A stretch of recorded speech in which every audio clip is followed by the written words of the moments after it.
Hai, selamat pagi. Kembali lagi bersama saya Anastasia Erti Laur. Saya mahasiswi semester 2 STIPA Santu Serilus Ruteng. Pada video kali ini saya akan membahaskan beberapa pokok penting. Yang pertama, latar belakang wacana harmonisasi hak dan kewajiban negara dan warga negara. Pada masa ini, kita menyaksikan fenomena yang anomali di mana beberapa orang menuntut hak dengan gigih dan jika perlu dilakukan dengan kekerasan. Namun, pada saat tiba giliran untuk menunaikan kewajiban mereka itu, tampaknya kehilangan gairah sehingga diperlukan untuk mengharmonikan antara kewajiban dengan hak. Yang kedua, latar belakang historis, sosiologis, dan politik harmonisasi hak dan kewajiban negara dan warga negara. Jadi sumber historis itu awal mulanya, secara historis, perjuangan menegakkan hak asasi manusia terjadi di Eropa. John Locke, seorang filsuf Inggris pada abad ke-17, yang pertama kali merumuskan adanya hak alamiah atau natural right yang melekat pada setiap diri manusia, yaitu hidup, kebebasan, dan milik. Dan selanjutnya tentang Revolusi Amerika, Magna Carta, dan Revolusi Prancis.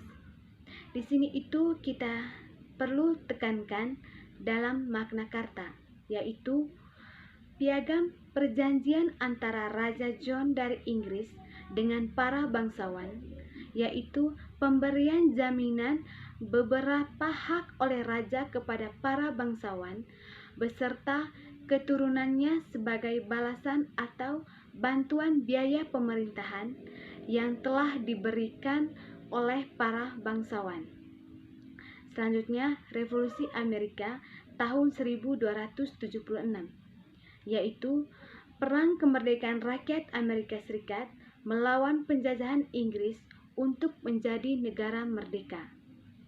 Dan terakhir, Revolusi Prancis tahun 1786, yaitu bentuk perlawanan rakyat Prancis kepada rajanya sendiri yang telah bertindak sewenang-wenang dan absolut yang menghasilkan pernyataan hak-hak manusia dan warga negara. Selanjutnya, dari sumber sosiologis, dari gejala sosiologis, berbagai gejolak masyarakat yang sangat memprihatinkan, yakni munculnya karakter buruk yang ditandai kondisi kehidupan sosial budaya berubah sedemikian drastis dan fantastis. Nah, setelah Orde Baru tumbang, muncullah oligarki di mana kekuasaan terpusat pada sekelompok kecil elit, sementara sebagian besar rakyat tetap jauh dari sumber-sumber hak atau kekuasaan. Kemudian, sosial kultural animosity, yaitu gejolak dalam masyarakat saat ini akibat munculnya kebencian sosial budaya terselubung yang bersumber dari perbedaan ciri budaya dan perbedaan nasib yang diberikan oleh sejarah masa lalu, sehingga terkandung unsur keinginan balas dendam. Nah, pada Indonesia baru ini harus dibangun dari hasil pemberombakan terhadap keseluruhan tatanan kehidupan masa lalu. Inti dari cita-cita tersebut adalah sebuah masyarakat sipil demokratis yang mampu mengharmonikan kewajiban dan hak negara dan warga negara. Lalu secara sumber politik, yaitu proses dan hasil perubahan Undang-Undang NKRI 1945 yang terjadi pada era reformasi ini. Muncul berbagai tuntutan reformasi di masyarakat. Tuntutan tersebut disampaikan oleh berbagai komponen bangsa, terutama oleh mahasiswa dan pemuda. Salah satunya tuntutan untuk mengamandemen Undang-Undang NKRI 1945 karena amat berkaitan dengan dinamika penghormatan dan penegakan hak asasi manusia di Indonesia. Selanjutnya, yang ketiga, apa esensi dan urgensi harmonisasi hak dan kewajiban negara dan warga negara? Jadi, secara agama itu, negara menjamin kemerdekaan tiap-tiap penduduk untuk beragama. Jadi, pendidikan dan kebudayaan itu upaya mencerdaskan kehidupan bangsa, lalu secara perekonomian nasional dan kesejahteraan rakyat itu. Penerapan atas kekeluargaan dalam perekonomian nasional untuk memberikan manfaat bagi rakyat banyak.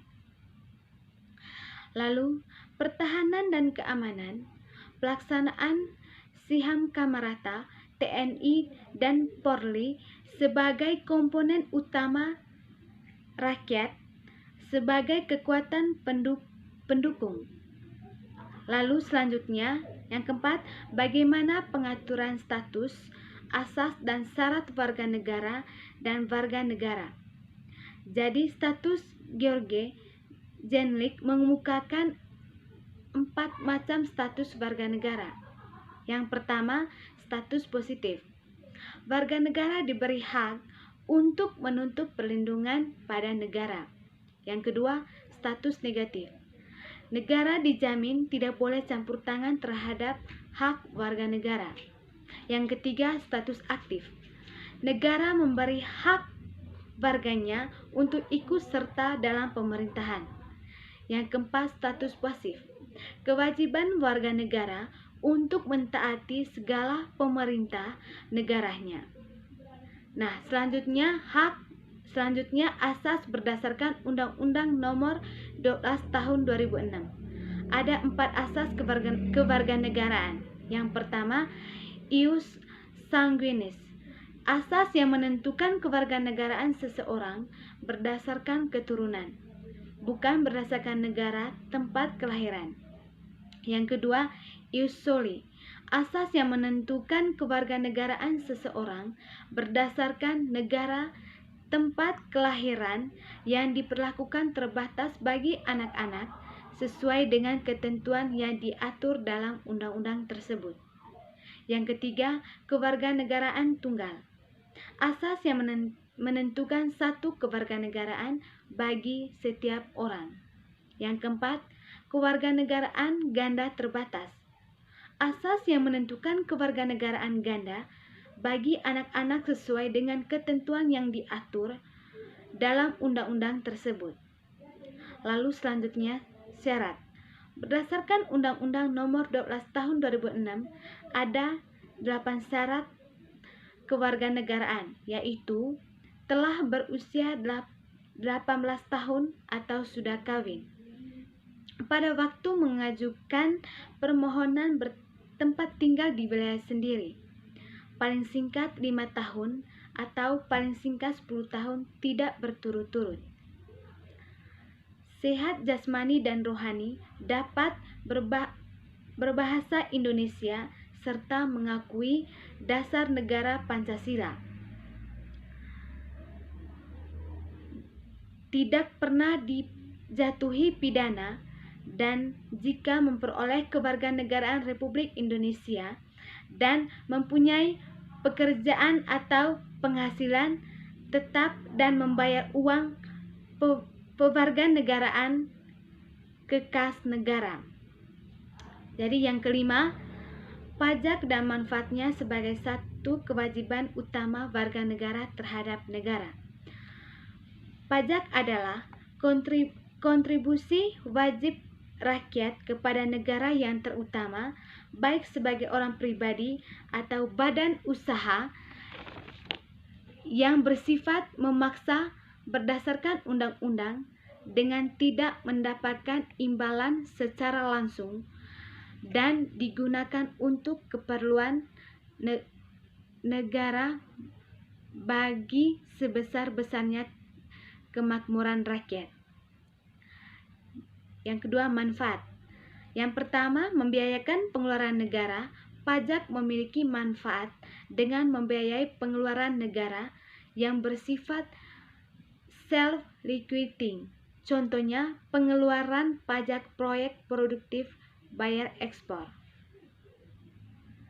Yang kedua, membiayai pengeluaran produktif.